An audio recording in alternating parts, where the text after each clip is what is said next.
পুকুর ভরাটের অভিযোগ তুলে ডেপুটেশন স্থানীয়দের। বুধবার সকালে আসানসোলে কুমারপুর গ্রাম উন্নয়ন কমিটির পক্ষ থেকে পুকুর ভরাটের অভিযোগ তুলে আসানসোল বিএলআরও দপ্তরে ডেপুটেশন দেওয়া হয় স্থানীয় বাসিন্দাদের পক্ষ থেকে। স্থানীয়দের অভিযোগ, তারা দীর্ঘদিন ধরে প্রশাসনকে জানিয়ে এলেও কোনো সুরাহা মেলেনি।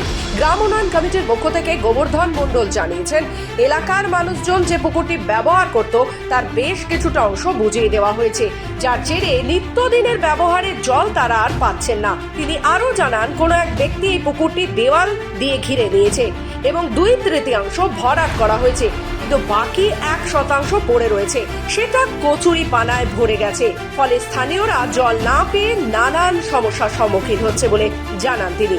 দেখুন, আমরা আজকে যে মাল ডেপুটেশনটা করছি, এটা কিন্তু আমাদের আজকে সমস্যা নয়, দীর্ঘদিনের সমস্যা। আজকে মানুষ জেগে উঠেছে এই কারণে, বর্তমানে কুমারপুর এলাকার জনসংখ্যা বেড়ে গেছে।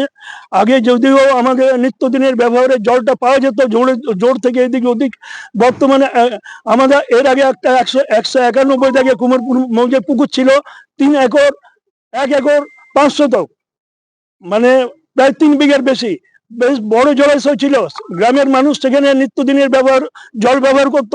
কোনো ব্যক্তি এটাকে যেভাবে হোক ধীরে ধীরে একটা ঘেরাও করে নেয়, ঘেরাও করে ভেতরে ভেতরে পুকুরের প্রায় 2/3 বর্তমানে ভরাট করে দিয়েছে এবং একটা অংশ সামান্য জল থাকলেও কচুরি পানায় ভর্তি হয়ে গেছে।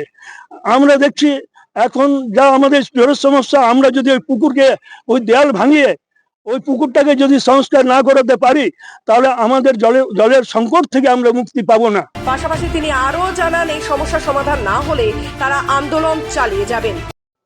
আমরা যদি এটা না হয়, এরপরের আমরা পদক্ষেপ নিচ্ছি, মাননীয় মেয়র সাহেবের কাছেও একটা ডেপুটেশন করব।